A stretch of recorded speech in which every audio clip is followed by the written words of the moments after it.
বৈষম্যবিরোধী ছাত্র আন্দোলনের আহ্বায়ক হাসনাত আব্দুল্লাহর অনুরোধে রোববার দিবাগত রাতে প্রধান উপদেষ্টার বাসভবন যমুনার ফটক ছাড়েন জুলাই গণ অভ্যুত্থানে আহতরা। এর আগে রাষ্ট্রীয় স্বীকৃতি, পুনর্বাসন ও সুচিকিৎসা সহ ৭ দফা দাবি আদায় রোববার দিনভর শ্যামলী ও সন্ধ্যায় শাহবাগ ইন্টারকন্টিনেন্টাল হোটেলের সামনে আন্দোলন করে বিক্ষোভকারীরা। পরে মধ্যরাতে পুলিশের ব্যারিকেড ভেঙে রাজধানীর মিন্টু রোডে প্রধান উপদেষ্টার বাসভবন যমুনার সামনে গিয়ে অবস্থান নেয় তারা। এ সময় পরিস্থিতি সামাল দিতে ঘটনাস্থলে যান হাসনাত আব্দুল্লাহ। কয়েক ঘণ্টার আলোচনার পর দাবি মানার আশ্বাসে আবারও হাসপাতালে ফিরে যান জুলাই আগস্টের আন্দোলনের আহতরা। খায়রুল ইসলামের রিপোর্ট।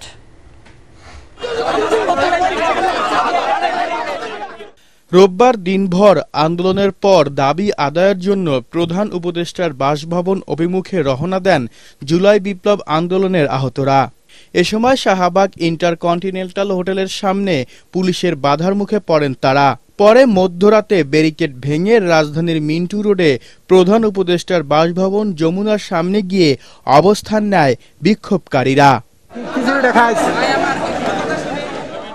রাষ্ট্রীয় স্বীকৃতি, পুনর্বাসন ও সুচিকিৎসা সহ ৭ দফা দাবি তুলে ধরেন জুলাই গণ অভ্যুত্থানে আহত ব্যক্তিরা।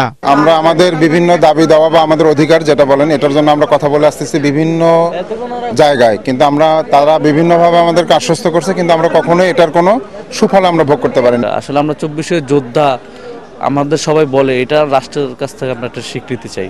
আমরা ২৪-এর এই যোদ্ধারা, লজ্জা লাগতেছে বলে এইটাই যে হাসিনা বলে ব্যারিকেড ছিল, আর ২০২৪-এর পরে এই ২৫-এ এসে আমরা ব্যারিকেডে বাধাগ্রস্ত হয়েছি।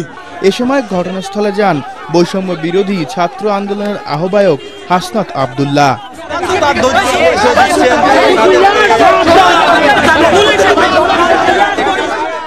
তিনি বলেন, আহতদের সুচিকিৎসা দিতে না পারার জন্য দায়ী সরকারের আমলাতান্ত্রিক পদ্ধতি।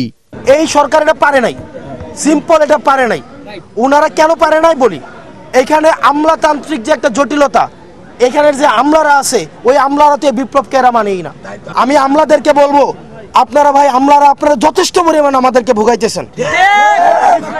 আমলারা যদি মনে করে থাকেন আপনাদের হাসিনা এবং আওয়ামী লীগ আসবে, আপনারা ভুল ভাবতেছেন।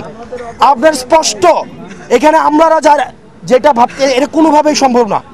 এখানে আহতদেরকে আমরা বারবার বলতেছি ফার্স্ট প্রায়োরিটি দিয়ে এটা করার জন্য। চলতি সপ্তাহের মধ্যে আহতদের সুচিকিৎসা সহ পুনর্বাসনের বিষয়ে কথা বলার জন্য আহতদের মধ্য থেকে ৩ সদস্যের একটি প্রতিনিধি দল নিয়ে সচিবালয়ে যাবেন বলেও জানান হাসনাত আব্দুল্লাহ। চিকিৎসার সুব্যবস্থা নিশ্চিত। খায়রুল ইসলাম, এটিএন বাংলা, ঢাকা। চলমান প্রক্রিয়া ব্যাপারটা